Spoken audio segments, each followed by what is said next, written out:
Can you please stop sharing, Dr. Prabahar?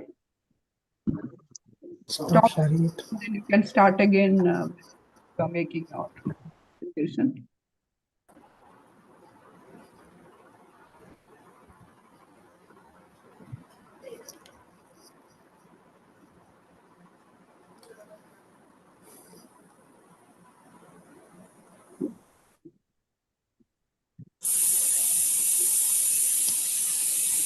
Namaste. Good evening to all of you who have joined this webinar. We are having the 46th session of the Literary and Cultural Forum of Trivandrum, and this is in continuation of our series of culture and literature of the G20 countries. We have had several very, very interesting sessions, and today we are privileged to have Dr. Prabahar Sadashivam from Manonmaniam Sundaranar University, and you will have a more detailed introduction about him later. I warmly welcome Dr. Prabahar to this session. We are really lucky to have you, and we are looking forward very eagerly to hear your interesting presentation. Dr. Jamila will not be actively participating in the session, and we are happy to have Dr. Hariharan to introduce the speaker and the subject to us. Dr. Hariharan is no stranger to regular attendees of our LCF webinars, because we have had him as our resource person on 2 previous occasions. One was almost 2 years back in November 22, when he spoke to us about Kathakali and Don Quixote. And then more recently, I think in May 23, in November 23, November 23, we came as a part of this G20 series, and he spoke to us about Greece, celebrating Greece. So you all know him. He has basically consented to be present here and introduce the speaker and the topic. I welcome all members of AIWC who have joined from different parts of the country. Yeah, I am happy to have all of you here in spite of the festival being on today. And I'm sure others will on our YouTube as usual. We'll be sending the YouTube link also. Once again, I welcome Dr. Prabahar, Dr. Hariharan, and all of you who have joined the meeting now. Now I request Dr. Hariharan to take over and please introduce her and the topic. Thank you, sir, for joining us. Thank you. Thank you very much for those kind words. It's a rare privilege for me to be here to introduce Professor Prabahar. But before I do that, I must say that this must be a very rare occasion where you have a person with a mustache and a beard being invited to co-host a program by the AIWC. I am really, really grateful to everyone at AIWC for giving me this opportunity. And I'm very, very happy that I will be introducing a very dear friend, Professor Prabahar Professor Prabahar Sadashivam. It's very difficult to call him, address him as Professor Prabahar Sadashivam, because he's always been Prabahar for all of us. I'll introduce Professor Prabahar and then go into the topic. I think that would be the fitness of things. I've known Professor Prabahar for quite some time now. Let me begin on that personal. He would be sitting there as a very, very serious scholar. You can observe him with his glasses and his earphone. It's a very serious, very rigorous scholar. But he has that smile on his face. You can see that he's smiling. Now, that essentially sums up the man. A tough exterior, academic exterior, but there is a warmth there, there is a charm there in the scholarship that he has. So that pretty much would frame the intellectual profile of Professor Prabahar. Now, I assume that AIWC decided that he would be the right person to talk, address all of us as part of the G20 lecture series. I would say largely because of that the immediacy uh, of the topic on which Professor Prabahar is researching at present.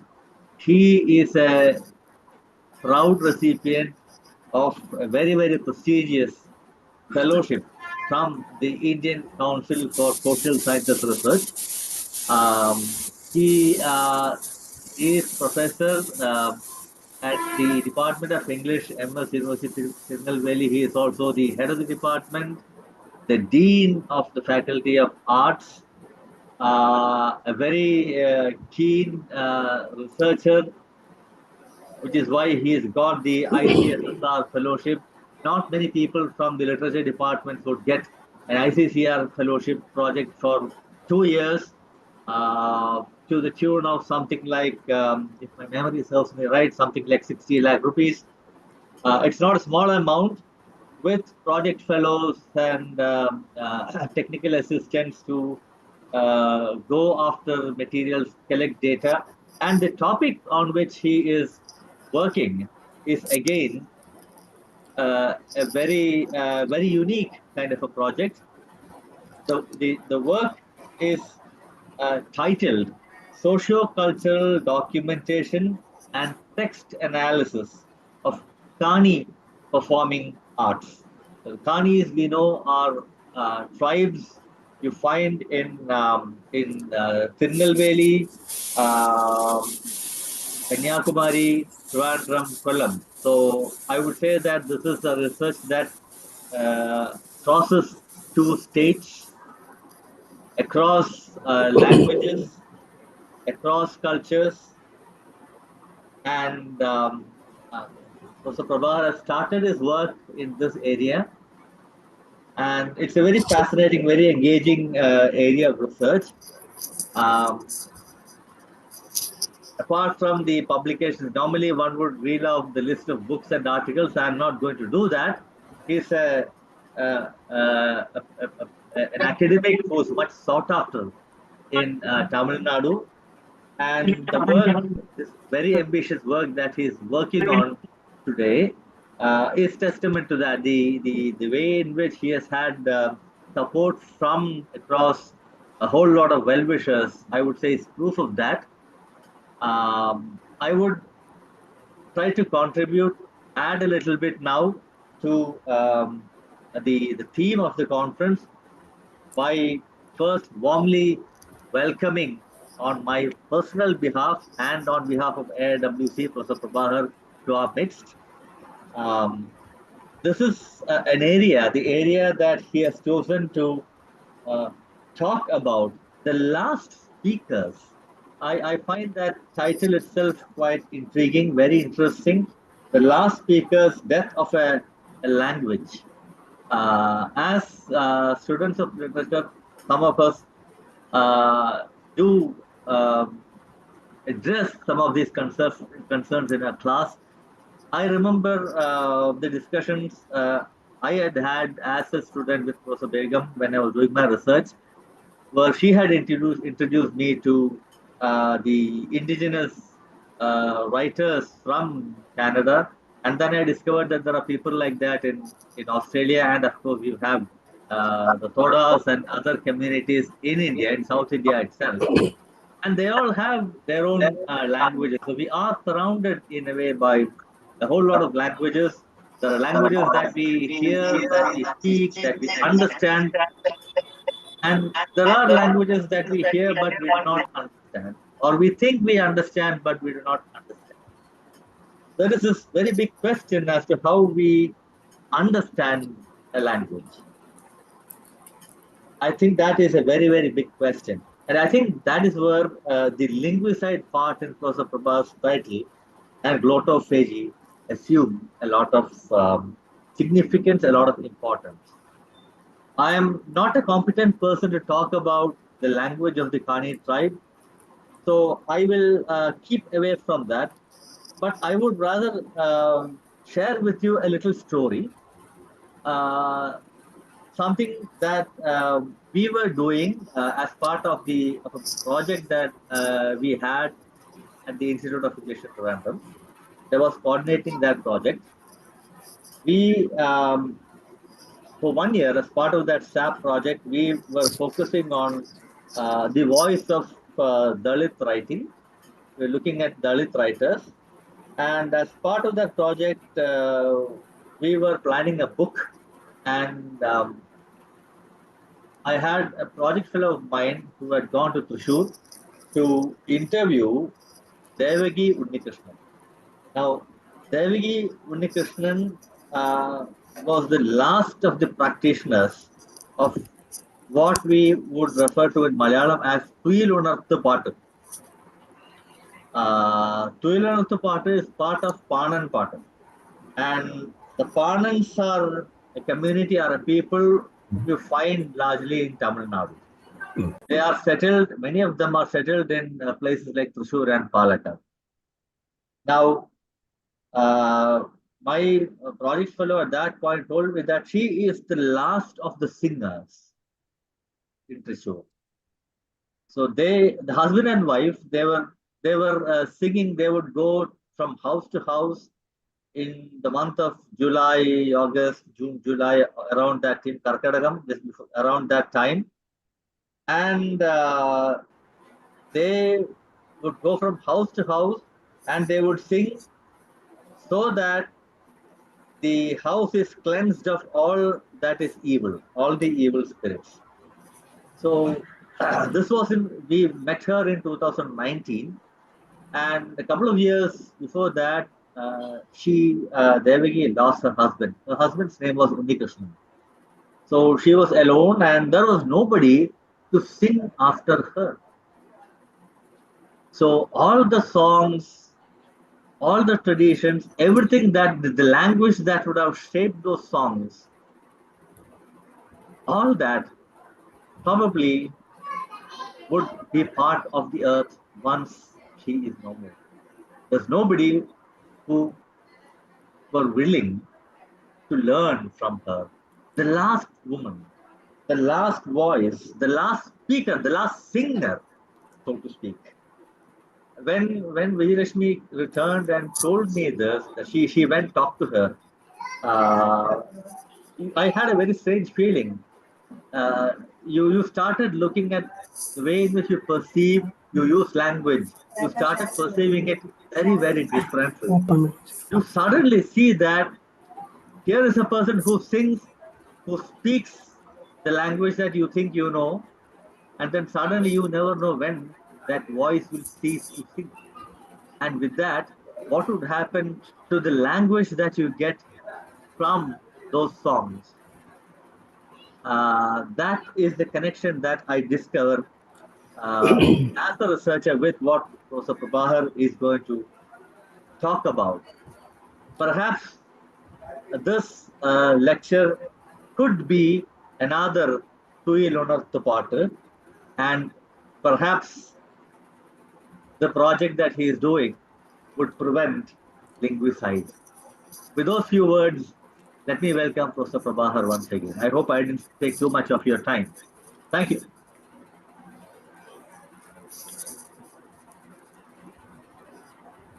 Thank you, Professor Hari. Is the session call to order? Yes, please go ahead. Yeah. Respected Professor Dr. Jamila, my well-wisher, and my long-time associate, my good friend of mine, Professor B. Hariharan, the members of AIWC at Trivandrum, dear friends, good evening to all. And I know that today is Vinayak Chaturthi, and therefore my Vinayak Chaturthi wishes are to everyone. I have it say I know pretty well. There is a phrase called "film of familiarity." That familiarity condemns. But when Professor Hariharan speaks about me and about the topic, I understand that there is a phrase called the danger of familiarity. And Professor Hariharan could very well envisage, predict what I would be delivering on this topic, the last speakers, the death of a language. Part of my lecture has already been over, and it has been done by Professor Hariharan. I thank the AIWC Trivandrum chapter for providing me an opportunity to meet you all and to share some of my views on the linguicide or the glottophagy. And the topic that I have chosen to speak on today is the last speaker, the death of a language. And the last speaker and the death of the language, the objective here is not any linguistic analysis of a language, but I would prefer to speak from a position or by taking the position of a cultural anthropologist who views this language not just as a practice for communication, but something else. It is a carrier of a culture. And what would happen if a language dies? And how to rather prevent a language from its linguicide, from the death. So this is the objective of my topic. And I have organized my lecture on three planes. Number one, the working definition of a language. Number two, what do we mean by the death of the language, and what are the major factors that cause the death of a language, and what are the consequences of the death of a language? And if a language dies, what are the other things do die along with this language? And the last part, as Professor Hariharan has suggested or talked about, that I have taken a case study, the case study of the death of a Kani language. Dear friends, this is for your information and to validate my arguments. That I have already done a project, a major project on the socio-linguistics of the Kani language, which was also submitted to ICSSR. And at present that I am rather working on, as mentioned by Professor Hariharan, a socio-cultural documentation and the text analytics of Kani tribal performing നല്ലതൊക്കെ ഉണ്ടായിരുന്നു, നല്ലതുണ്ടായിരുന്നു. Kani performing arts. Okay, friends, that I am Professor S. Prabahar. I reside at Nagarkovil and I work at Tirunelveli. Both Kanyakumari districts and Tirunelveli districts are the border districts of Kerala, and therefore we often visit this Kerala. And the research area of mine, it covers the four districts, two in Tamil Nadu, Kanyakumari and Tirunelveli, and two in Kerala, Kollam and Trivandrum. My non-Tamil friends, including say professors working in the universities and colleges and my research scholars, they often consider, or even I could say they complain, they consider Tamil as oversensitive to the language, and even they complain that Tamils are lingua phonetics. And they hail their language, and they glorify their language. So this is often the consideration or the complaints by the non-Tamils. Recently, say a few weeks back, that I received a communication from the government of Kerala, by email, except the mail ID and my address for communication. The entire content of the letter and the attachment was only in Malayalam.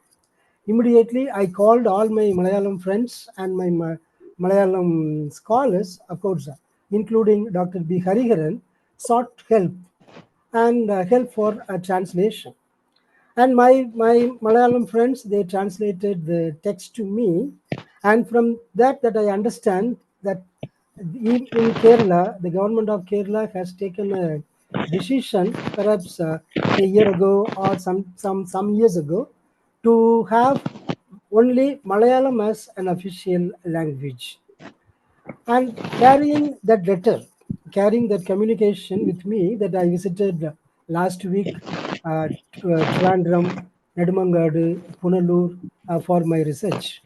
And the officers at Nedumangadu, Punalur, and Trivandrum, when I asked them what is written in that communication and what should I do with that communication, they asked me to execute some bonds between the government of Kerala and ICSSR and myself. Again, all the content in the documents, the agreement was only in Malayalam, and right, only in Malayalam, and the officers working at these centers, they helped me a lot to execute the bond. So the language, right, the language is not just a practice use, a tool used for just communication.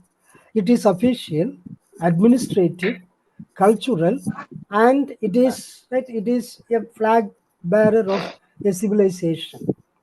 And my topic, the last speaker, the death of a knowledge, that I have taken the title, the last speakers, from the National History, right, the National Geography channel. And there is one David Harrison, a very renowned researcher who is working on the linguicide of the tribal languages across the globe. And he has written a book, The Last Speaker. And he has made various documents on the national, the history, and also in discovery channels. And from there that I have taken the title, The Last Speakers. And let me share my PPT, and from there that you can understand the theoretical and the practical components of the lecture, The Last Speaker, The Death of the Language. I believe my slides are visible. Professor Hariharan, is it visible? Yeah, it is visible. Yeah. So the last speaker, the death of a language. These are the two aspects on which that I try to delve on: a linguicide and glottophagy. But I make a statement saying that when a language dies, the traditions and knowledge of a society die uncared. So this is the problem statement. The knowledge of a society die uncared. And many cultural anthropologists, they would say, or they consider, languages exist not only for practical communication. They convey a linguistic community's entire mode of thinking and culture. So when a language dies, a way of thinking dies with it. So language can very well be considered a way of thinking. A death of a language causes a death of the thinking process. UNESCO, in its uh,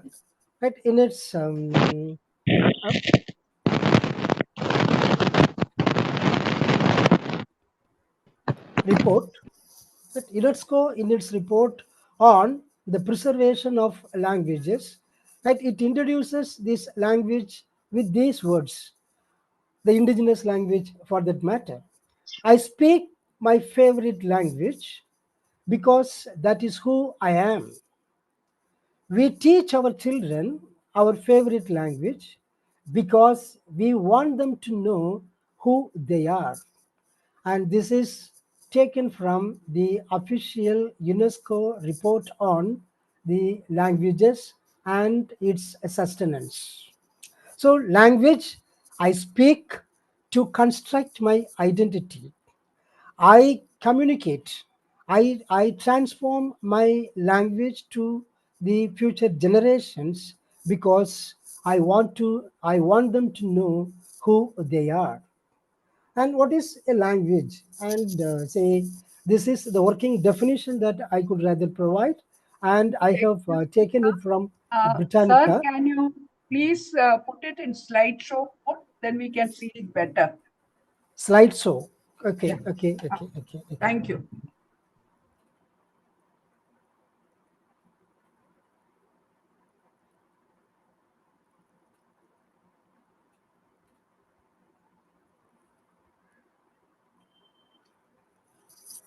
Is it okay now?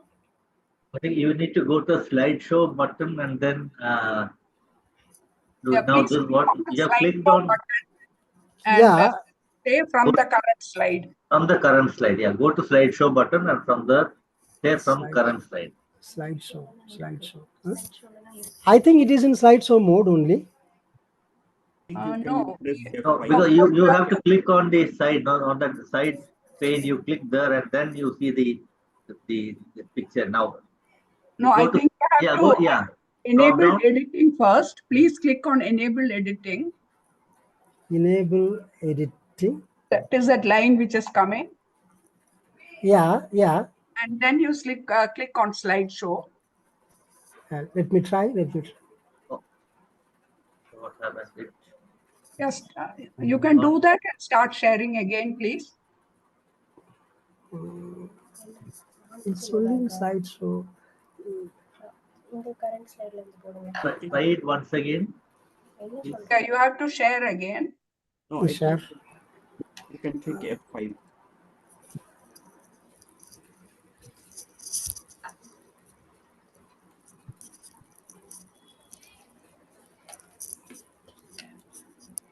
Yeah, let me start from the beginning. Huh? Yeah. Yeah, that's better, I believe. But you have to share again. Yeah, I understand. I'm starting it again, and I have also from the Yeah, now you go beginning to that. slideshow from yes, exactly. Yeah. Yeah, From I think is it okay now? You can yeah, click from F5. we Not must gone to current slide. Please click on current slide. from current slide. Yes. Yeah, yes. Yeah. Is it okay now? No, it has not changed. Or why don't you do it from beginning? It may work. Yeah, From beginning. from the Next. beginning. Yeah. Go to the left. I stopped sharing now. Yeah.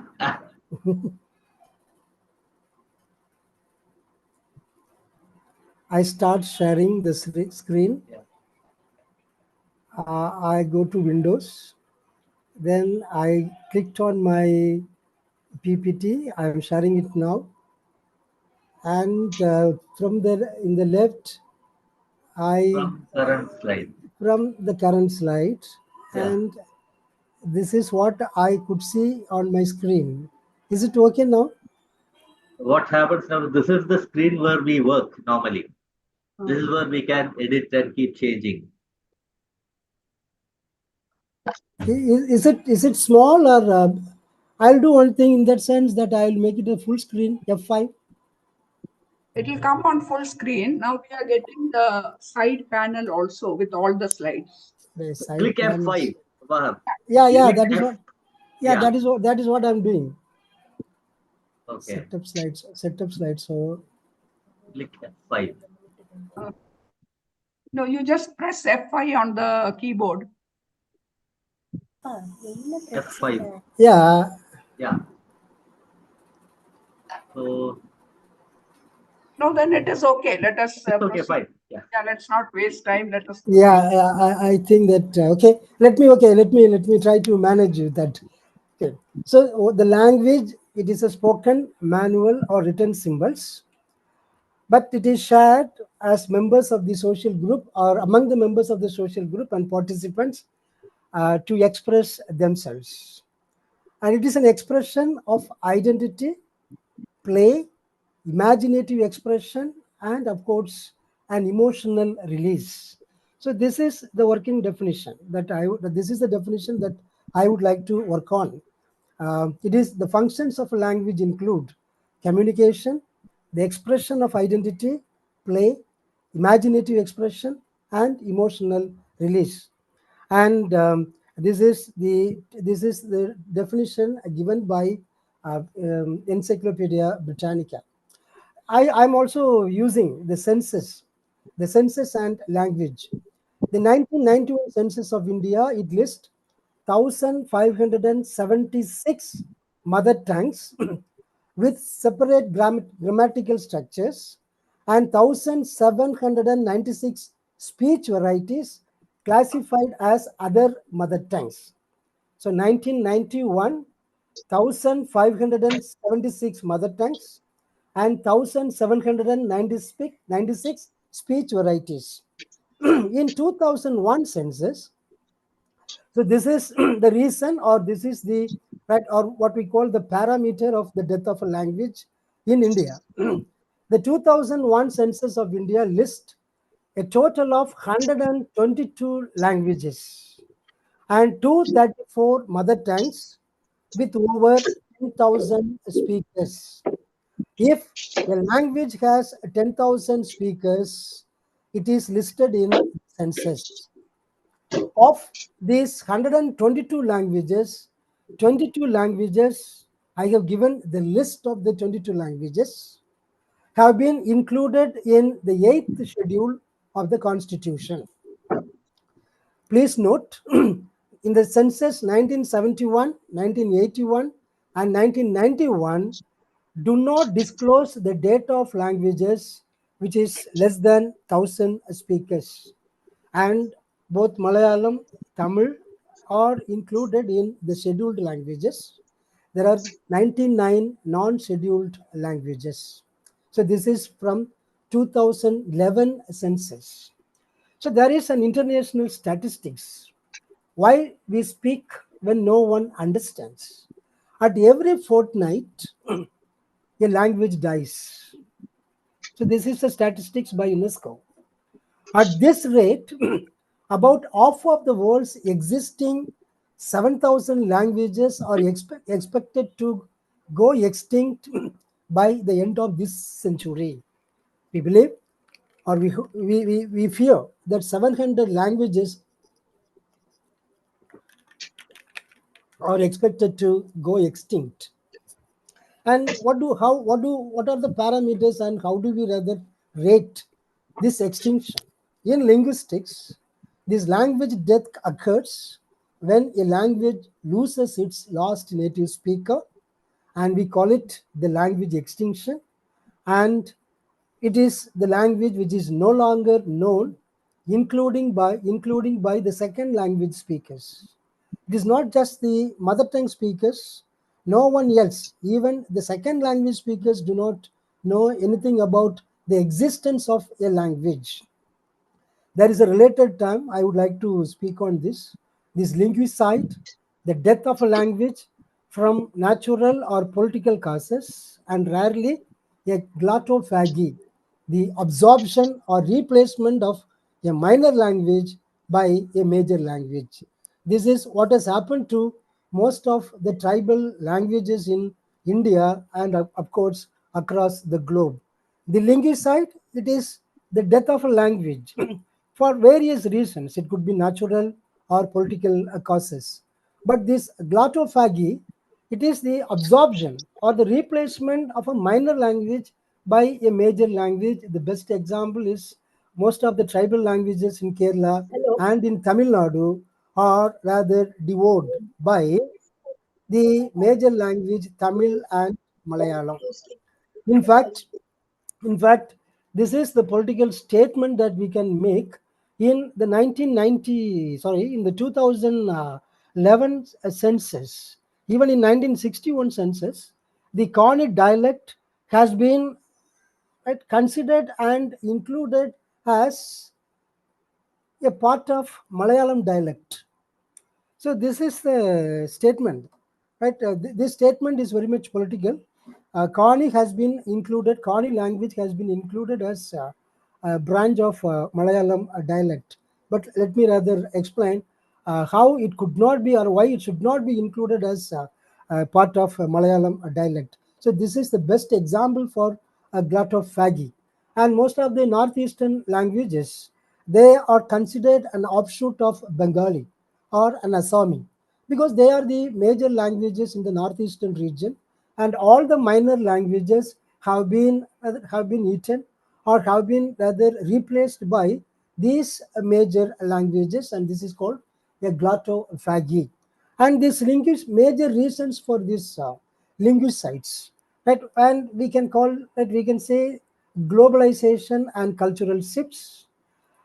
So it needs no explanation. This globalization and cultural shifts and the colonization, globalization, and this post-globalization, modernization, urbanization, and all these things have rather killed a language, killed a civilization and a culture.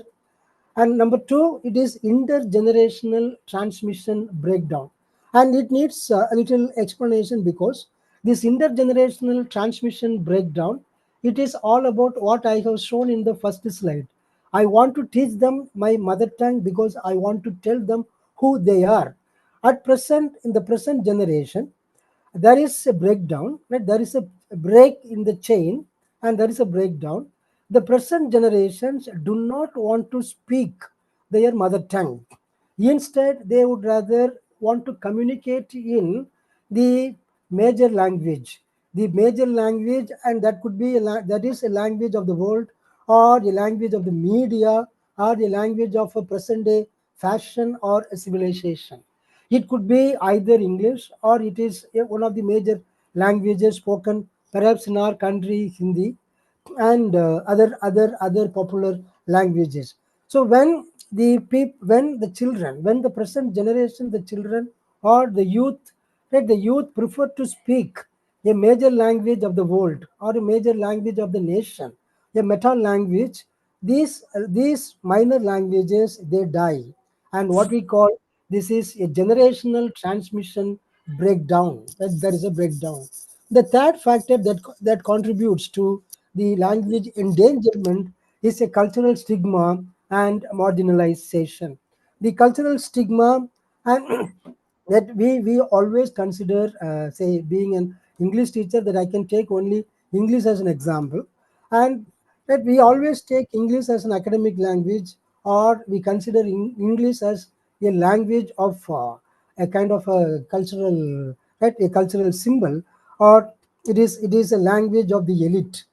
And we consider speaking in mother tongue, or speaking in our native language, in our regional dialect, uh, right, we consider them, right, we consider these practices something low or self denigrating.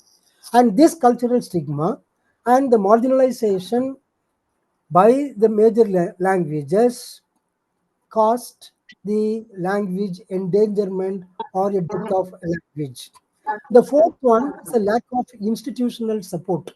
The institutional support, right, and we always say there is always a conflict, right, whether to study in.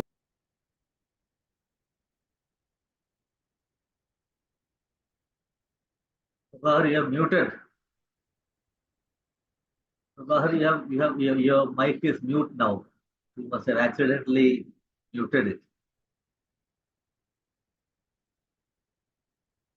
You have to unmute. I think you muted it by accident.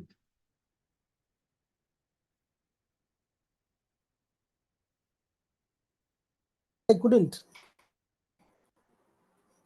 Yeah, now I have unmuted. I don't know whether it is by me or by the admin. That's So fine. the fourth, the fourth aspect is the lack of institutional support. And by institutional support, the medium of instruction and the academic support given by the governments, the libraries, and other institutions. These minor languages, they lack institutional or institutionalized supports. The fourth one, it is urbanization and migration.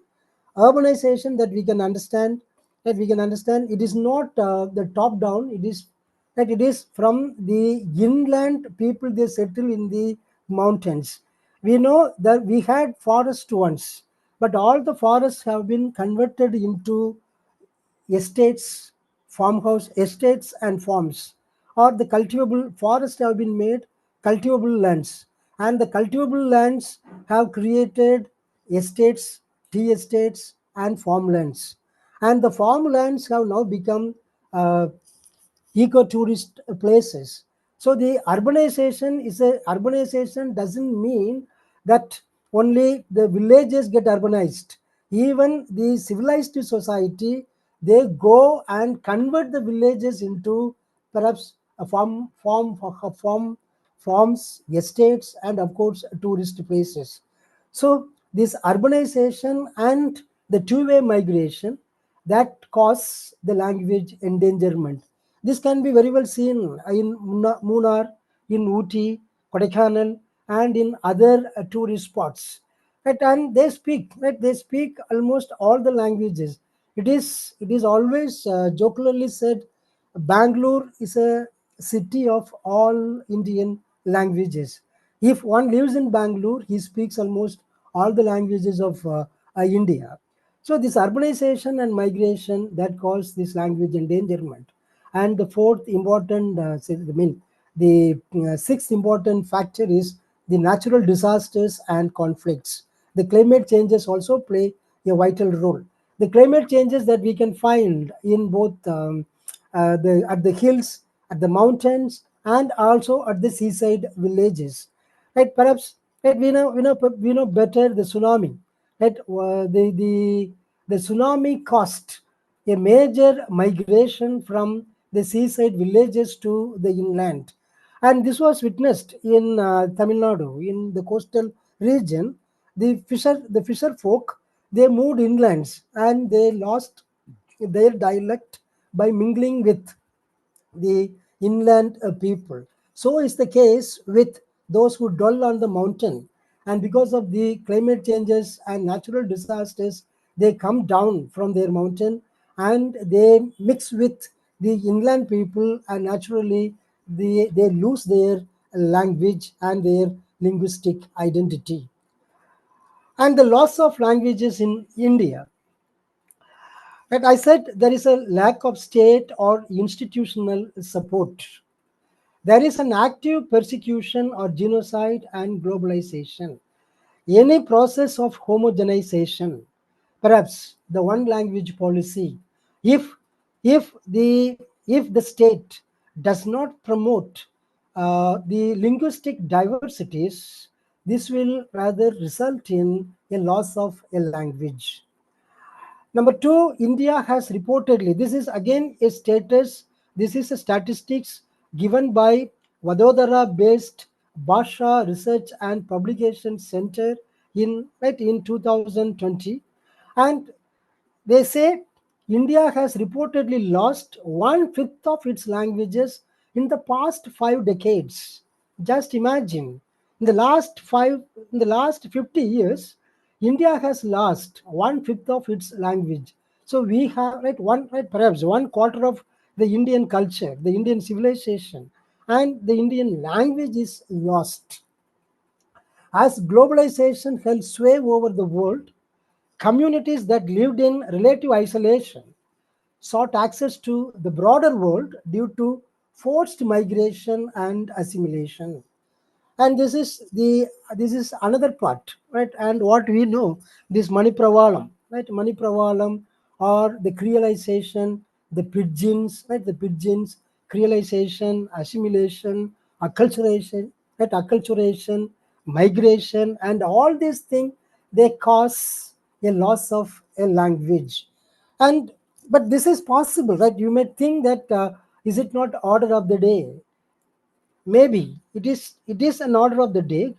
Modernization, urbanization, and globalization might be order of the day. Still, one can preserve a language by speaking at least at home or at least among the communities. So this is possible. And a 2-year long survey by the Vadodara based Bhasha Research and Publication Center revealed that the country had 1,100 languages in 1961, but nearly 220 of them have disappeared. So now you can very well understand or believe that in every fortnight a language dies. And in 1961, we had 1,100 languages spoken in India, and of which 220 of them have disappeared. At present, we have only 22 scheduled languages and 90 non-scheduled language. So what does it mean?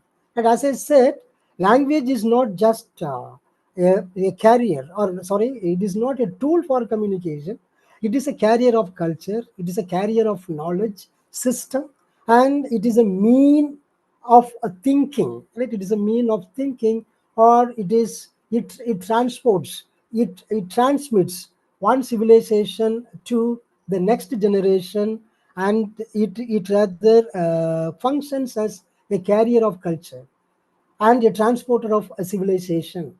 And when we say that 220 languages die within this 60 years of period, means 220 civilization died in India. 220 regional ethnicity died in India. 220 cultures died in India. 220 knowledge system died in India. Therefore, we consider the death of a language does not just cause a loss, right, a loss of a language, or it makes the speakers, right, it makes the speakers of the language forget the language. It's not that. It rather makes a death of a civilization or a death of a culture. As a case study, that I have taken, let's say I told you that we have done a project on the social linguistics of this Kani and few tribes, like few tribes in Tamil Nadu. Since we have major audience from Kerala and Tamil Nadu, I prefer to speak on the death of the Kani language. Right, the Kanikaran, right, the Kanikaran, Kani, Malayarayan, Malayarasar, Arayan, Velanmar, or Malay Velanmar, they are right, and they are all rather grouped into this Kanikaran, right, by the census of India. This Kanikaran is an umbrella term, and this is at Kani, both in Tamil and in Malayalam, it means a piece of land. And Karan, it is a suffix, right? It is a suffix used in Tamil to specify a person by his labor. And we call Vetekaran a hunter, right? Palkaran a milkman, right? A milkman. And similarly, this Kani means right, a piece of land, and the Karan means the owner of the land. So Kanikaran is considered to be a owner of a particular portion of the Western Ghats region in South India. Right, the owner of the land, or what we can call a hereditary proprietor of the land. So Kanikaran or Kani are considered to be the original owners of the land. The Tamil dictionary, the dictionary of the University of Madras, the lexicon, right? The lexicon, it explains the term Kani as land measure. It is a measurement which is equal to 100 kuli, something like acres, hectares. So Kani is a land measure or a landed property, estate, possession, or the right of possession. It is a hereditary right to own a land. So the first, we contest the the socio political aspects of a major language with this term, Kanikaran. If Kanikaran is a hereditary proprietor of a land, if Kanikaran is the original inhabitant of the land, if Kanikaran is the aborigine, the native of the land, they are not migrated from anywhere. because there are various hypotheses on the settlements of Kanikarans. The Kanikarans were considered to be the original settlers of the land, the Western Ghats region, even before, perhaps this is a political statement, even before the Dravidian and Aryan settlement. But very often we consider this Kani language, the Malambasa, is a branch of the Dravidian language. And I told you, even in 1961, it was considered. It was rather not considered. It was included. It was proven, and it was rather annexed. Kani language was annexed as a dialect of this Malayalam language. Whereas Kani had, say, arguably 4,000 years of old tradition. Now we need to rather understand the linguistic, the language conflicts.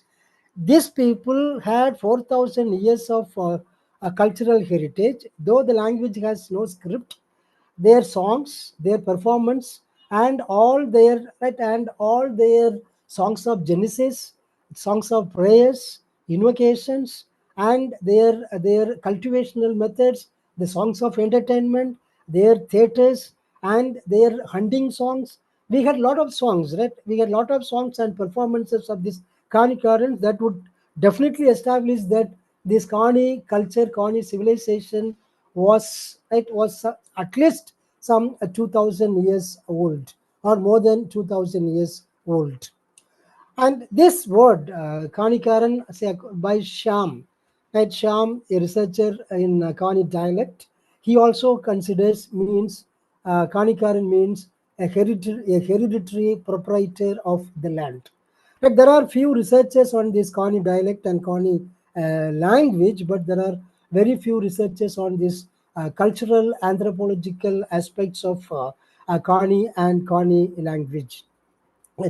And Professor Lingam, the former Vice Chancellor of Tamil University, Tanjavur, he claimed that Kani language is basically drawn only from Tamil, right? The Tamil language. But Kani Malambasha or Kanikaran, they do not, their civilization and their culture, in fact, they are very much unique. Right? They are very much unique. And most of the words do not resemble either Malayalam or Tamil. They have a specific usage, right? Usage of words. And what is this ethnic identity and this language in general and these Kani people? That we have um, uh, say any language we consider, if the language has a written script, we consider the language major, or we consider the language or we give some high status to the language. And that is why in India, though we have 1,100 languages and more, we have scheduled, right, in the eighth amendment, right, we have scheduled only 22 languages. So what will happen to other languages which do not have written scripts? So written scripts or scripture alone do not make the language alive. The lack of written scripts, it always keep, right, it always keep in the present civilization and in the present cultural estimation. The lack of written scripts, they denigrate the status of a language. They often kill a language, they often kill a language, considering them inferior or minor. Whereas we have oral scripts, right? Oral scripts in the tribal languages, which is on the verge of extinction. If we decode the messages encrypted in their oral inscriptions, we can understand their civilization, the culture better, and from there that we can understand the primordial culture, right? The ethnic culture of the tribal people are richer than our present day culture.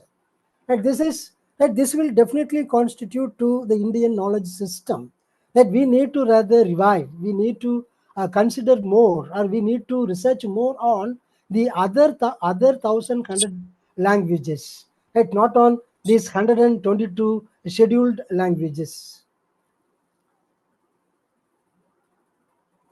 And we have done the research on this Malam Bhasha, which is spoken by just 24,000 people living in the borders of Kerala and Tamil Nadu, especially in Kanyakumari and Tirunelveli districts in Tamil Nadu, Trivandrum and Kollam districts in Kerala. There are only 20, the estimate says, the 2011 census says there are only 24,000 Karnis living in these four districts. But if we go and ask the government, I mean the people, and those who are working on the tribal welfare, they would simply say there are more than 3 lakhs, 4 lakhs, 5 lakhs people. But it is only a minuscule minority, right? Only 24,000 people living in these four districts. And they are a scheduled tribal community living in the rugged mountainous Western Ghats regions, mostly in the reserved forest regions, and commoners do not have access to the Cornish settlement, most of the Cornish settlements. We could visit the Cornish settlements which are located on the roadsides. But those Cornish settlements are not original Cornish settlements. They have migrated from the top of the hills to the roadside. And say we have visited most of the Cornish settlements, the tribal settlements, and they have two names. For example, they have Mela Vellambi, Keela Vellambi.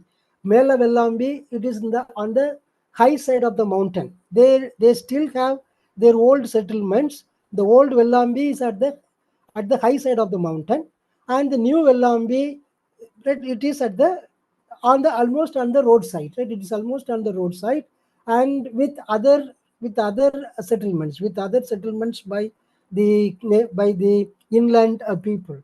And there are always two settlements. They call it Mela and Keela, up and down. And all these settlements, right, we find arguably their culture, it dates back to 4,000 years. And this is what most of the researchers they claim, even before the Dravidian and Aryan settlers. And there are two kinds of Kanis, Natukani and Malangani. Those who live in the inland, and those who are living still at the highland. And now there is a question, right? We need to problematize if a Kani culture, civilization, language dates back to 4,000 years, even before the Dravidian and Aryan settlers. How could we rather include this Malambasha, the Kani dialect, as one of the languages in Dravidian language family? Number one. Number two, if you go to the language, the very nomenclature of the language, it is called Malam Bhasha, right? Malam Bhasha, and again it is Sanskritized. Right? It can never be Bhasha. No, because Bhasha is rather that it is derived from Sanskrit, or what we call the Hindi, the corrupt form of Sanskrit. So it cannot be Bhasha, and it can be only a kind of a moli, right? A moli or something. Even before that, even before the existence of the term moli, there might be a term refers to the language. So the second problem that we have with even with the nomenclature of the language is Bhasha, right? Bhasha, it could not be, right? It cannot be Malam Bhasha, and it could be something else, right? It could be something else like Malam Muli or Palam Muli or Malay Muli, something like that. So all, and there are four kinds of researches, or there are four hypotheses about the Kani settlements in the mountain. And they say they are number one, they are the original settlers of the mountain. Number two, all of them they migrated from Kalakad region in the present day Tirunelveli district.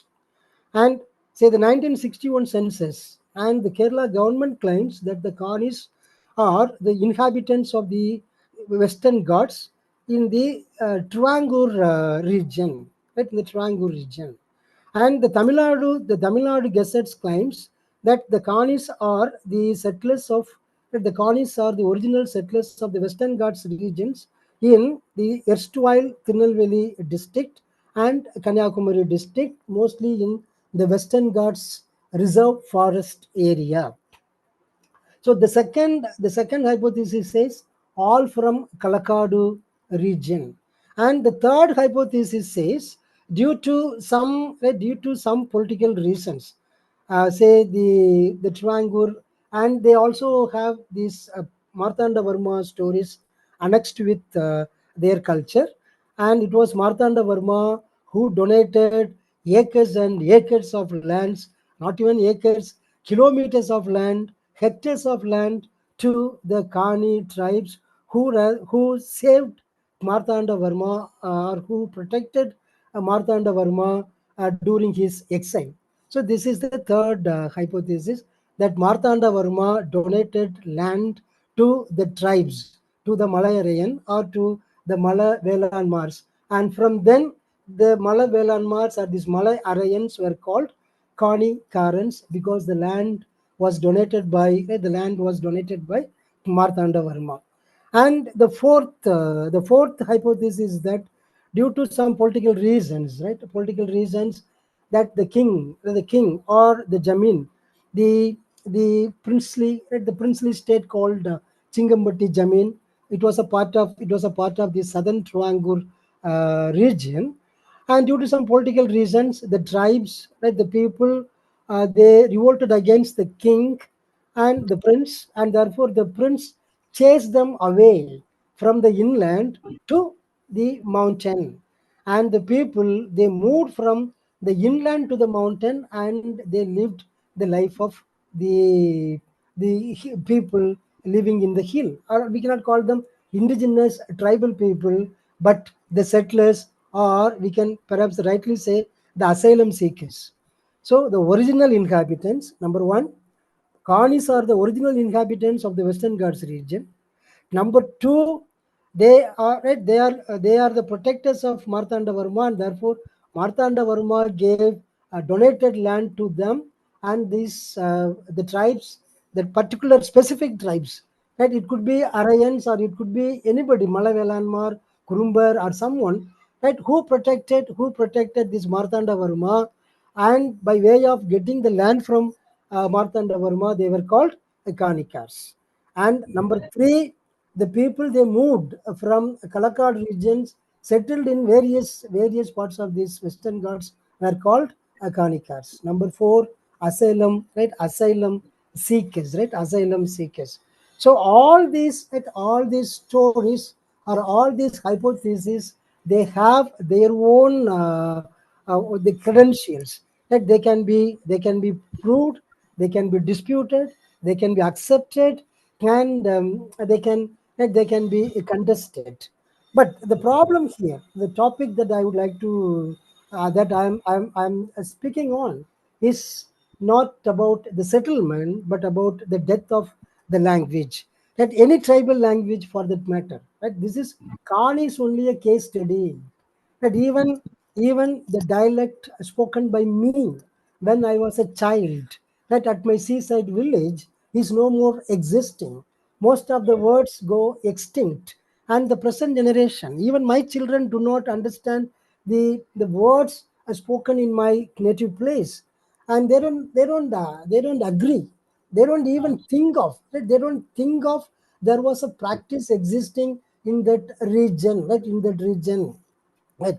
For example, மஞ்சள் தெளிக்கிறது, right, we rather, right, we sprinkle the right, we sprinkle turmeric water as holy, or as holy on people on Pongal days or on the eve of Pongal, and we call it manja kulikkirathu, and anything which is connected with turmeric is called holy in our place. But all these words are not used because the practices are not in vogue.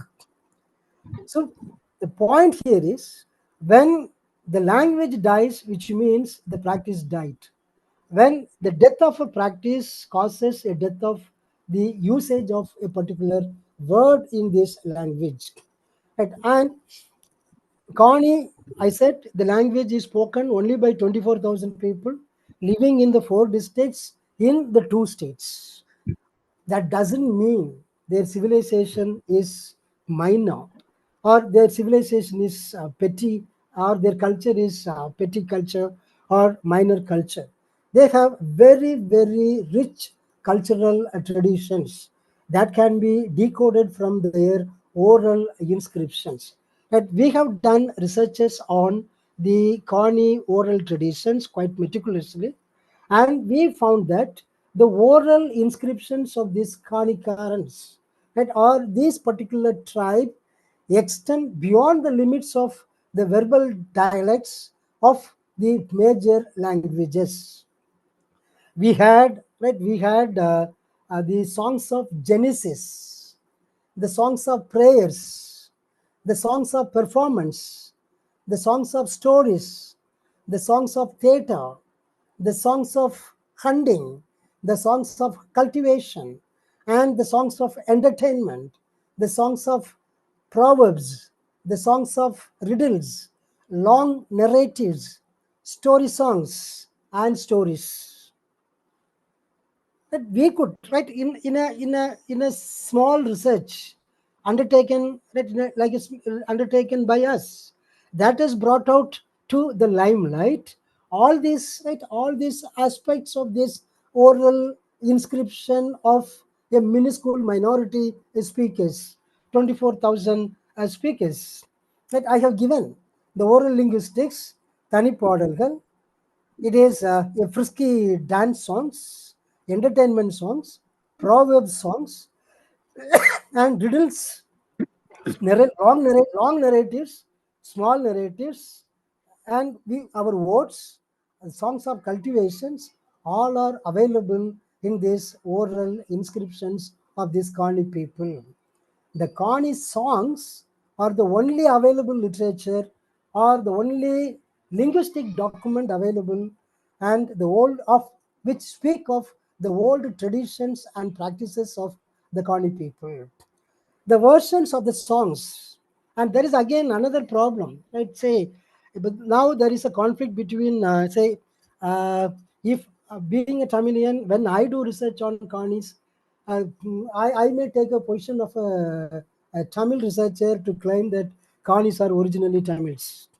And when someone from Kerala works on this Kani, he or she tends to call Kani the inhabitants, the original inhabitants of the mountains, or the the branches of the Malayalam, right, or the Malayali tribes. So we always have a problem. And similarly, there are 47 settlements in Tamil Nadu, and they claim more than 70 settlements in Kerala, in these 2 districts, Kollam and Tirunelveli, and 47 in Tirunelveli and Kanyakumari districts. And I have visited almost half of the settlements both in Kerala and Tamil Nadu. The problem here, there are multiple versions of stories. There are multiple versions of documents. There are multiple versions of myths and about their gods, their settlements, their cultures, and their stories. In one settlement, they call someone God, and in another settlement, the same God is considered only tutelary but not as a major deity. And in another settlement, like for example, there is a story of Kalatu Tambran, and the Kalatu Tambran is considered to be the the the the chief god of these Kanis. But the one settlement, the story, it relates, or rather, it speaks about, or it speaks that Kalatu Tambran is a brother of Perthi, and say they are siblings. Both Kalatu Tamran and Perthi are siblings, and Kalatu Tamran, he falls in love with his own sister, and say furiated by this particular aspect, the people they killed, they murdered both Sudangan and this Perthi, and later the man becomes Kalatu Tambaran. Kal in Tamil means Katra, and a person who controls the five elements is called Kalatu Tambaran. Tambaran, Pran, the leader, that Pran, the leader, and the king, the leader, the Talaivan is called the Piran, and the man who controls, the one who controls all the five elements is called Kalatu Tambaran. Whereas in another settlement, they consider it a taboo. They consider it as a taboo, immoral, and they claim they are not siblings, they are rather marriageable cousins. Similarly, we have multiple versions of stories, multiple versions of myths. And if we rather classify these multiple versions of myths, stories, narratives, we can very well, right, we can remove the grinds, and we can, to the maximum, we can restore the original, right, the original cultural knowledge of the tribes. And same is with other tribes in other parts of our country. There are cultural interpolations. Once I asked a Kani to sing a song for me, I mean the prayer song, an invocation song, and he sang a song, and I was listening very carefully because it was a mixture of both Tamil and Malayalam, and they call it as a Malambasha. In fact, none of the present day, say none of the present day Kanis, they speak Malambasha, their unique language. They speak a language either a corrupt form of Malayalam, or the primitive form of Malayalam, or the corrupt form of Tamil, or the primitive form of Tamil, or the mixture of both Tamil and Malayalam. The primitive original Kani language it could be heard, or could be heard only in two of their performances or songs, what we call Satru Padal and also Totra Padal. Like Totra Padal, it is the song of Genesis, and Chatru Padal, it is a song of invocation. And only in these two songs and in some of the performances that we can find the the occurrence of the original Kani dialects words.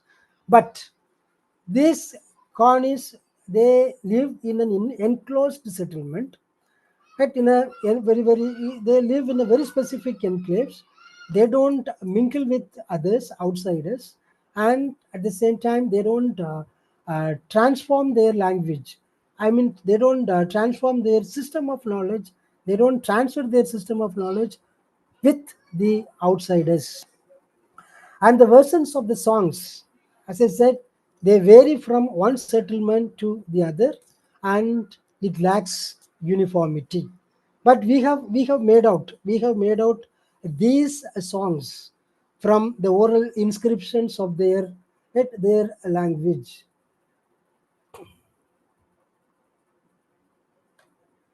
As I said, the genesis and development. So these are the songs that we have identified: is Kalatu Tambaran, Mallan Tambaran, Limala Tambaran, and Karmandi Amman. They were originally born normal human beings, but succumbed to brutal deaths, and they were hailed as deities later. And this Totra Padal and Chatru Padal. The death of this Kani Malambasha, or their original language, that almost occurred, or it is on the verge of extinction.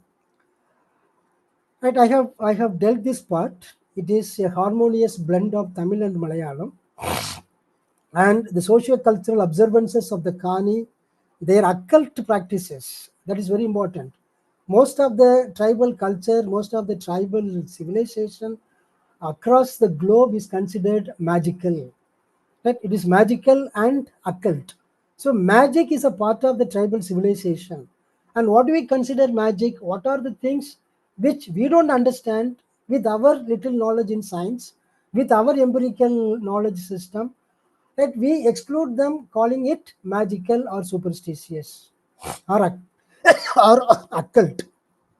So we call their civilization paranormal, their civilization occult and magical.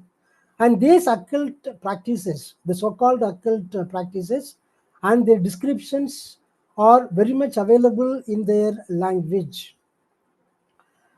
But of the total population, some elderly person living in these regions, Kotur, Podia, Yerumbai, Agasthyar Hills, Urugali, Potamba, Vellambi, and other tribal settlements, they speak or they believe that they speak this original Kani language, and we all believe and fear that this language, this Kani language, will disappear from the face of the earth in another 10 years. Because, as I said, I was listening to a invocation song by the tribes where I have come across words like Mother Mary, Jesus, Shivan, Vishnu, and other meta deities of Hinduism. So there is a cultural interpolation. When the cultural interpolation takes place, their language also interpolates, and their creolization takes place, and that Sanskritization takes place in their original language, and the language disappears. That in the world, it is globalization. In India, it could be Sanskritization and the homogenization of a major official language in India. Right. Right. Say we have identified and we have restored the Kani dialects and the Kani language on these four aspects by discerning the myths, the musings of Kanikar. We have restored we have restored some linguistic aspects of the Kani language and also their cultural heritage. From their songs of Genesis and songs of prayers, we have also tried to restore the native religion, their tribal religion, their existence, their governing, right, their system of governance, and also their routines, their daily routines. From the oral inscription, the language, we have also discerned the unique words and socio-cultural practices of the Kani tribes. Kani proverbs are very much unique. Kani proverbs, riddles, their phrases, their idioms and phrases are very much unique, that we have identified, and we have also called back some of the unique traditions of the Kani communication and also culture. Let's say we have done some research on the on this Kani language, on this Kani civilization and culture, and I think we have submitted this report to the ICSSR, and it is not yet published. And when it is published, that it will be available as a book. And what we have done, that I'm just reading out what we have done with this. What a small attempt taken by us to restore, to retrieve this Kani traditions and save the Kani language from its death, or its from its extinction. That we have discerned the myths of this Kani, and we have identified the myths and beliefs of this Kanikar, the mythical legendaries of the Kani tribes, the legendary oral inscription of the Kani tribes, the tale of a cow. The tale of a cow, this is about the creation of the humanity according to the Kani mythology and Kani spirituality, the origin story and the birth of the deities and the birth of the humanity, the holy wedding between Vanadevan and Bhuma Devi as a process of creation, the union and the birth of gods, the crisis for space in the landline, the creation of the land, the creation of the earth, the creation of the creations of organisms, the creation of humanity, the background, the mythical, right, the mythical tales, the lifelike portrayal of the people and the places.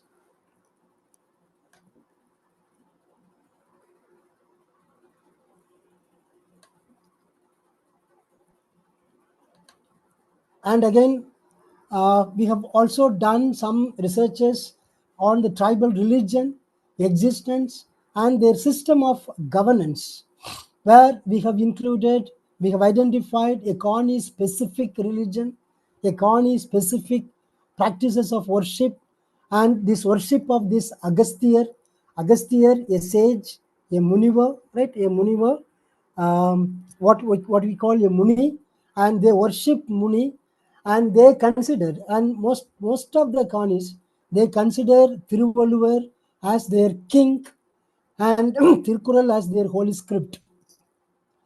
So worship of this Agasthyar, worship of Tiruvalluvar as Munivas, as sages, and prayers, their Kani rain rituals, their agriculture, their cultivation practices, their housing models, their governance, this Ghani governance, and they have a very specific governing system which is still in vogue.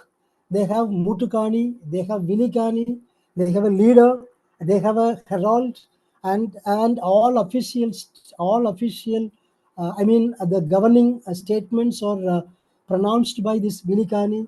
There is a Mutukani. Their governance is very much intact, and all the village leaders, the village headman, and the county doctor, right, the country doctor, the country healer, the Pilati, the Mutukani, the Vilikani, and all practices are very much, right, they are very much discovered only from their songs and only from their performances. And we have classified all these things, and we have also identified the Kani unique words and socio-cultural practices which are available plenty in their proverbs, riddles, idioms, and phrases. So, a death of a language does not just cause a death of it does not cause a linguistic extinction. A death of a language means a death of a culture, a death of a civilization. And therefore, we consider a language something holy, something to be preserved, something to be glorified. When we glorify a language, we glorify a civilization, we glorify a culture. To conclude, I would say that this is also taken from a language from UNESCO. If you don't breathe, there is no air. If you don't walk, there is no earth. If you don't speak, there is no world. If you don't speak a language, there is no world, because the world is created with a word. If there is no word, there is no world. And it is high time that I believe most of the members of this group are teachers or language practitioners. If not, but don't bother. Those who love in culture, those who respect culture, civilization, must come forward to preserve. Every group must come forward to preserve at least one language. By preserving language, we are preserving a civilization, we are preserving a culture, we are preserving a system of knowledge. And to say the Konis and most of the tribes living in India, they have a specific ethno-medical practice. And nowadays, we are going back to the ethno-medical practices. And at least the ethno-medical practices can be restored if we preserve a language. Right? To sum up, I would say when I was introduced by Professor Hariharan, that he told me that I have the privilege of holding the highest project awarded by ICSSR in the year 2023. And they say from a humanities department, this is not, this kind of a project or this kind of a fund is not possible. And when I was interviewed, when I was called for a presentation, they all asked me how is it possible to restore uh, the ethnomedical practices from right by restoring a language or the linguistic codes. I simply said the medicine is there, on the plants, but the prescriptions are there only on their songs. Unless you understand the prescriptions, you cannot go near the that you cannot go near the medicine. I think that they got convinced because all the prescriptions for it is not just the medicines, their social norms, their social prescriptions, their cultural prescriptions, their spiritual prescriptions are all available in the form of a language. Let us not allow a death of any language. Thank you very much for your patient listening. Thank you very much. Thank you. Thank you, Professor Prabahar, for that remarkable presentation. I think that was a remarkable way to sign off with uh, that short, very precise poem. If you don't speak, there is no world. I think that really sums up, in every sense, I should say, what you are trying to do with your very, very big research. Like you said, if the Kanis do not speak, then you will not have access to not just medicines, you will not be able to even understand why a certain plant is there in a certain place. Science would refer to this as a region and the way in which certain species are endemic to that region. We would talk about biodiversity. But in the language of a humanities scholar or a social scientist, we speak a very different language. We are talking about recognition. We are talking about the way in which there is a vibration we understand through language or by using language, recognizing how to use language. Through that, we understand the pulse, the rhythm, the cadence of life. I think that was what you were trying to share with us. And that is why there are all those very many, those stories about gods or deities being perceived, understood, celebrated in multiple ways. I think that is recognition. I think that's where we understand how fragile we are and what we hold, what we utter. Language itself is very, very fragile in that sense. And it requires a lot of care. And in a human life, I think that is what we do. We try to care the language that we use. And I think that's the idea that you also are trying to work, recognize, understand while you try to study a whole people. So with these few words, let's have questions, comments, observations, discussion. The floor is open. Thank you very much. Thank you, Dr. Prabahar, for that very exhaustive and very interesting presentation. It really gave me a lot of information that I did not have before. And I must compliment you for having chosen such a subject to work on and to do research.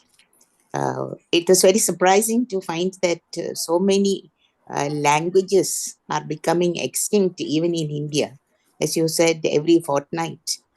you have so many languages disappearing. While listening to you, one or two points of discussion which came to my mind was one, we had always talked about how these tribes came down into the towns and city schools and lost their language. So it is very interesting to find how the outside world has impinged on the world of the Kanis and has, in fact, made changes in their way of life, in their languages. uh, as with animals, we find, when human habitation moves more and more into the forest, the animals lose their habitat, and then they try to get back. But with the people, the Kani people, I was wondering, forests transformed into farmlands and tea estates, and how they lose their cultures. And as you said, some of the plants and the trees that were a source of worship as well as a source of medical cure for them, how they have also disappeared with time. It's not only the language, as you said, but it is the culture of a whole group of people that is disappearing.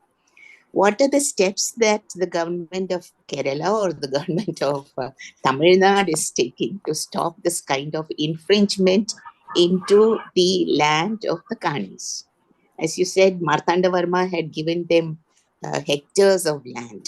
Now, where is the land and who owns the land? So, is the establishment responsible for what has happened to the loss of languages? That is one of my concerns.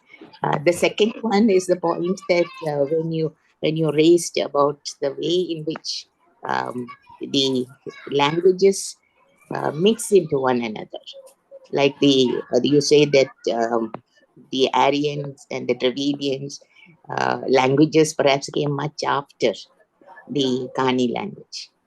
But when we talk about the history of languages, one of the things that we as literature students always learn is that purity of a language is something that is only an abstraction, because languages exist beside one another. So there are bound to be changes. So in this respect, do you think that the prominent language eats up the less prominent language? And that is what is happening to the Kani tribes. Also, you find that with the Kani tribes, the music and the songs that they are reviving, is it, as you said, they are not really pure in the sense that you can say that they belong only to the Kani language. It has also become, in a way, sort of a mixture of other languages, maybe Tamil, Malayalam, or a mixture of both. So, what are the ways? Your research, you have shown all this, but I would also like to hear about what will happen and what is going to be done to preserve the Kani language and culture. So congratulations once again, Professor Prabahar, for that very, very interesting presentation. Thank you very much. Thank you very much, madam, for your observations. For the right, you have followed my notions really well. In fact, about the schooling system, we also identified it as one of the reasons for the loss of the language. That by establishing the tribal schools in the inlands, the tribes are taken into the schools, into the boarding schools. The tribes, most of the tribes in Tamil Nadu, that in we have tribal welfare schools in Tamil Nadu, and it's all boarding schools. And in the boarding schools, the tribes, they mingle, they mix with other students, and as a part of their self promotion, their self respect, they tend to speak the language of the majority, not their languages. And the particular language is spoken only when they are among their community, only when they are among their people. And most of the time, they are away from the tribal settlement, and they speak the language of others.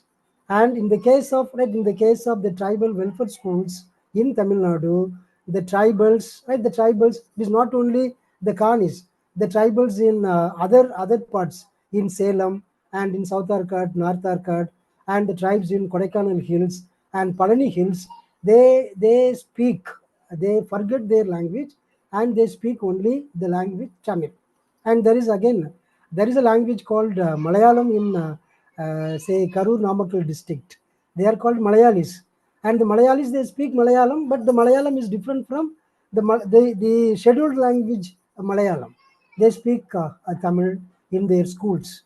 The schooling urbanization also cause loss of the language, because in English medium school, if a student speaks in their mother tongue, he or she is fined, and therefore a student forgets to speak his or her language in that atmosphere. Number one. And about so that practices must be curtailed by the policy makers, and there must be a free flow of communication in the native language, among the community and also among the outsiders. Number one. Number two, that your concern is very much addressed by the government. The present government of India has rather started out plans to revive the indigenous knowledge system by uniting all the northeastern states and their culture and the language, right, their language. And they also have this Guru Shishya Parambara and all programs to emphasize on the indigeneity of a culture. And recently, the Joe Biden's government also have created a kind of a depository in the United States of America to revive the indigenous knowledge system of the original inhabitants of the United States. So government is doing a lot of measures to revive. The only problem is with the researchers. We researchers, we take a position, or we condescend most of the time, that we condescend and we denigrate, we consider them inferior, and we consider our culture superior, our knowledge system superior, and we always treat them as our inferiors, and thereby we don't allow them to mingle with us, share their knowledge system. So this is the second part. The third part is the commercialization. And whenever I visit colony settlements, that I can find fruits, products, handicrafts which are not originally theirs. That you cannot find, right? You cannot find those fruits in the mountains. You cannot find those products in the mountains, but they are selling it. And in the government of Kerala, I think there is a brand called Kani. Right, Kani is a brand in by the government of Kerala. They are promoting the indigenous, right, the indigenous handicrafts, the indigenous products like spices, right, some herbs of medicinal value, and all these things. The third factor that is rather caused the death of a civilization is the commercialization of their civilization, the commercialization of their culture. And recently that I visited to the colony settlements, I mean the tribals, not only the colony settlements, the tribal settlements, that I told the officers that I want to see the performance. Dr. Hariharan knows pretty well. At first, when the communication was in Malayalam, that I was scared. And when it was translated by Dr. Hariharan, I understood that I was in danger. Right, and I was the researcher is not permitted to access to the colony settlements after 4 in the evening. So this is not rather. How could we rather restore? How could we revive a language? How could we revive the civilization of a culture, or a culture of a particular people, just by residing? I'm not permitted to stay with them as a researcher. I'm not permitted to stay with them. Then how is it possible for a researcher to do any research, to pursue any research on this indigeneity or on the endangerment of a language? The government has to come forward to rather identify at least serious researchers liberalize their policies. We are not there to smuggle. We are not there to rather loot the wealth of the forest, but we are there to just restore some traditions and civilizations.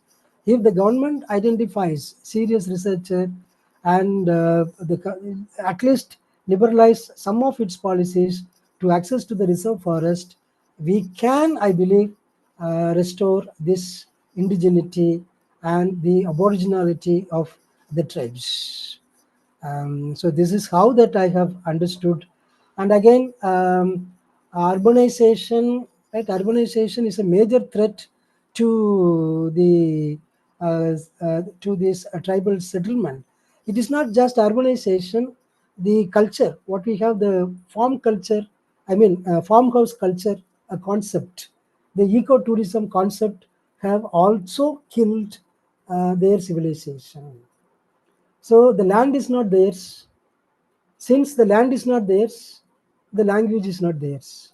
Since the language is not theirs, their civilization is not theirs. And we can find huge churches in the tribal settlements. So proselytization has taken place. It is not just proselytization, even Sanskritization is also a part of their spirituality. They worship only tutelary gods. All their original gods are in the open shrines. But these meta, and they construct huge temples for meta deities.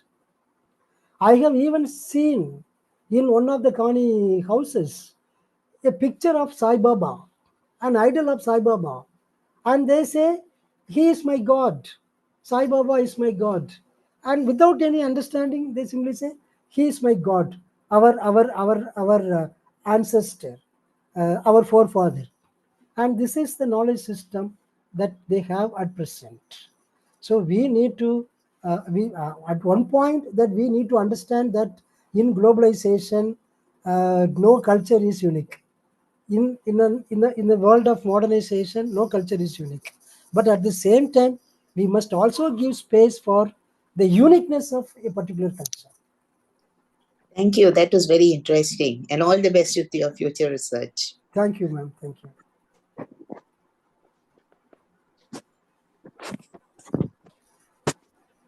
Sure, there would be other questions, concerns, I remarks. would like to ask a question. You were mentioning about the tribal schools, how they are the children are brought into the tribal schools and they are forced to conform to what we feel is education and what we feel is the way to bring them up. So they are losing their culture. And I remember we had a similar discussion when we had a session by Dr. Dasan Mandarakil. He was talking about the tribes, and then around that time there was an interview with a tribal person from Wayanad, and now he is teaching in the university. But he was telling how he was brought from his tribe into a tribal school as a boarding school, as you were mentioning. And he says it was a shock for him because right from the food that he was given to the language that was being spoken, to the habits of the children around him, and everything was new to him. But though in the beginning they refused to accept it, but then slowly they are forced to that mold, and he has come up in that system, and now he has got an MPhil and he is working for a PhD. But he says, I still feel the loss of my original culture. So, as academicians, since you are very much aware of this problem, is there any effort from the academicians to advise the government how to change the system of tribal schools? Because it is not a correct system at all to just pluck out the children from there. And you said that all different tribes, all the children are put together.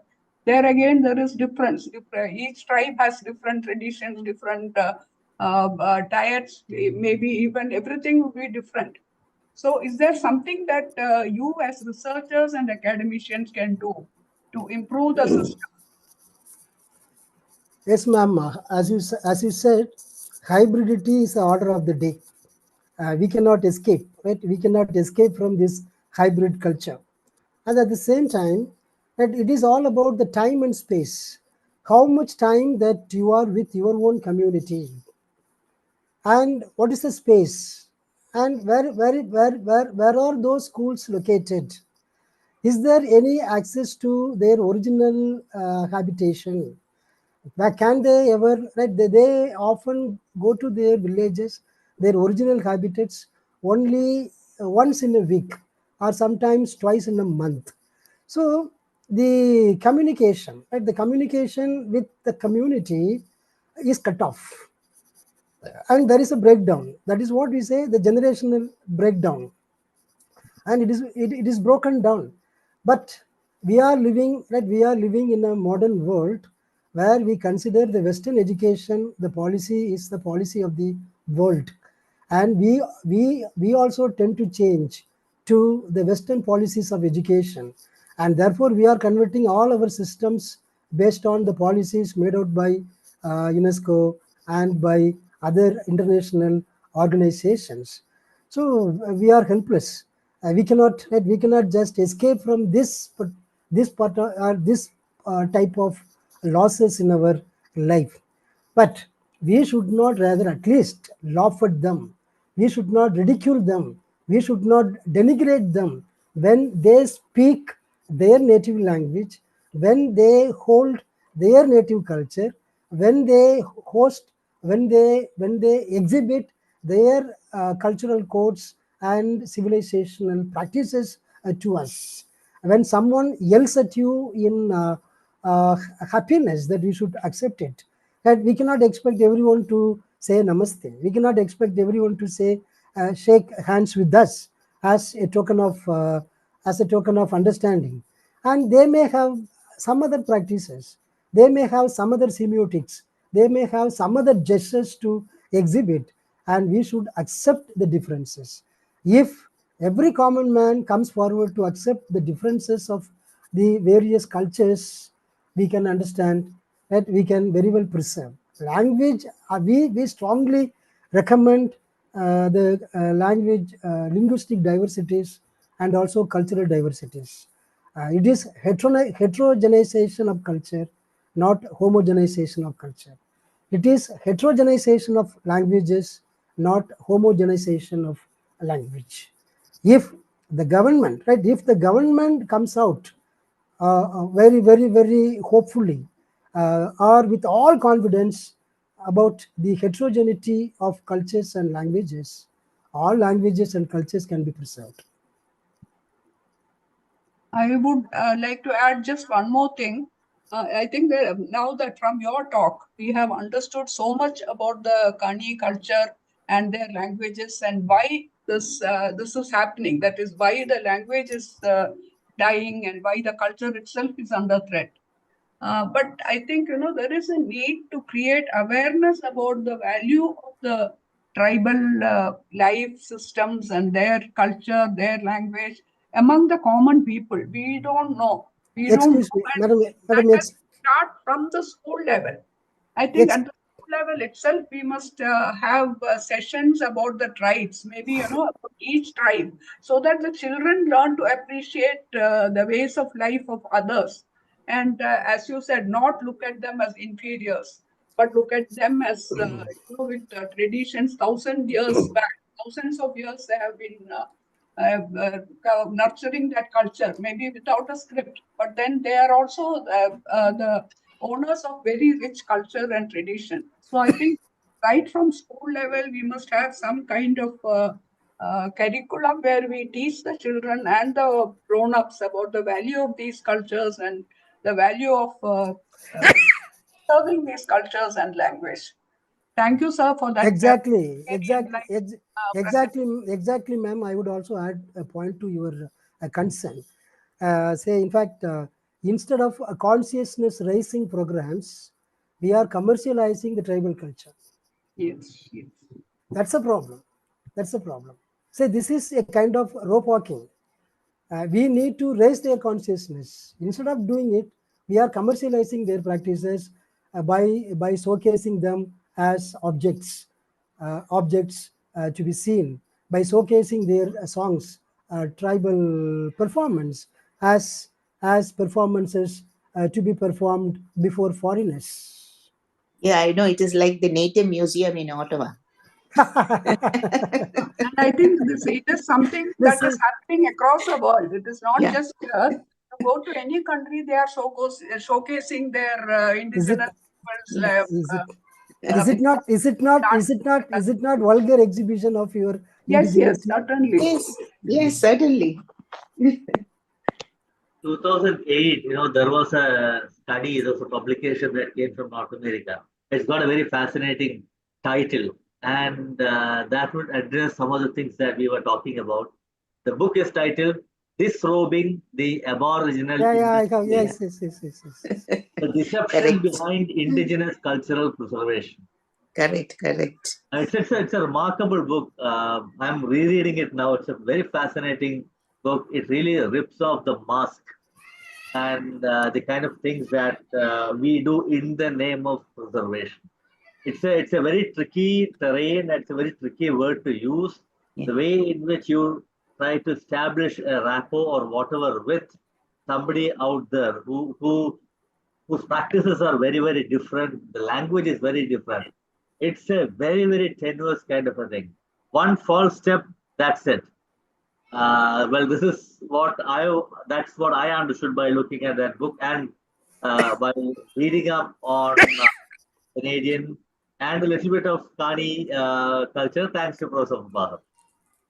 I think to add to what you said, about the educational system taking up, I would say, the first step in trying to bring knowledge, native knowledge, to the mainstream is already beginning to happen. Like in many conferences, the Kanis or the tribal people are being made are being brought to the forefront. And I understand some of the universities have even prescribed some of the poems that they have written, some of the works that they have written. I think slowly it will take time, of course. This is only the beginning, but at least the first baby steps are being taken. I'm glad about that. And there is a lot of interest about traditional wisdom and indigenous knowledge, as you were mentioning, especially in the climate change scenario. They are going back to the traditional practices to understand how they were dealing with the different aspects of the climate and how, starting with water conservation and management of heat and so many other things. So maybe, as Dr. Jamila says, there is a ray of hope. We are making some baby steps. We are taking some baby steps to go back and retrieve whatever little is possible. And Dr. Hariharan, there are some comments in the comment box. Yeah, I saw that. Mostly they were trying to talk about the how informative they all are. I'll very quickly look at that very informative session. Thank you for the fascinating session on Kanikaran, Malam Pasha, and your initiatives to revive the language, sir. It was truly informative and excellent rendition, sir. And when will the book be available for everyone? Can we buy it? So you have to get the work done soon, and I'm sure you'll have a lot of people buying the book. A lot of true information we gathered this session. Thank you, sir. Especially, I understood your clear presentation. And then they wanted the title of the book that I mentioned, so I have typed that also. That is the gist of all the chats that we have had so far. Professor Hariharan, please don't forget that you are a part of a team. I am the external. I am very much part of the team, which is why I said I'll do it. And it's a very, very, how does one put it? Very sensitive area, but I think we learn how to work, how to tread in this terrain. It's not like going to a library and taking a book and then read. It calls for a very different kind of an investment, a very different kind of an understanding. Investigation. I think, especially when you go into a settlement like that, I think what happens is you realize that you have to look inward a lot more before you look outside. And I think that's what I feel. That's what happens when you go into a settlement, because if you do not look within, you will not be able to understand what's happening out there. And correct me if I'm wrong. This is the way I've understood working with a community or with a group of people. Exactly. You need to identify yourselves, and you don't have to rather empathize. You don't have to sympathize. You just identify yourself with them. Things will Exactly. happen. Things will happen quite automatically. Yeah. You are no stranger to them. They are no stranger to us. We are one and the same. Yeah, that recognition ought to be there, Yes. because otherwise what will happen is this will be a very different kind of a preservation. People there with whom we hope to interact will all become museum pieces. Yeah, we also tend to complain. We should stop complaining about their indigeneity, their Yeah. ignorance. Right? All these are rather relative terminologies. Ignorance, who is ignorant on what or about what? I am ignorant about the species, the animals, and they are ignorant about my delicacies. That's all. But we should not complain about uh, just because that we have pants and shirts. We should not complain about their dress codes. Yeah. Just because that we have biscuits and oranges in our car, we should not complain about their staple food. Um, Yeah. so if we accept all these things, I believe we can very well restore. We can very well at least recognize, if not restore, recognize that there is also a language, there is also a culture. Very true. Very true. Language is all about that. Yeah, why speak when there is no one to Exactly. listen? Yes, exactly. Very true. Because that's the biggest invention that we have. Yeah. Language is the biggest invention that we have. Otherwise, we can put it like this: it is only the language that invents. Yes, the language that invents. The world is created with the word, and God has baffled the language, the Tower of Babel, confused the Oh, people. yeah, and then we have all these languages. If you Yeah, want therefore to we have go all by these the New languages. Testament, yes, Yeah, we have all these languages thanks to the curse of God. yeah. Maybe Okay, that's why the Bible opens like that. In the beginning was the Word. with the word they created the world. But I would say that in the beginning was the margin, not even the Word. Okay, now it's goes common. I think we are live streaming. If there are no more questions or comments, can we go on to the next one, that is vote of thanks. Before that, Jamila, would you like to say something about the next month's session?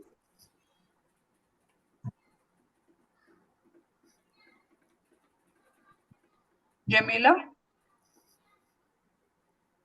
Yeah, okay. We have a session on the first Saturday of every month, and usually we announce in the session what the next session would be about. We are continuing the series on the culture and literature of G20 countries.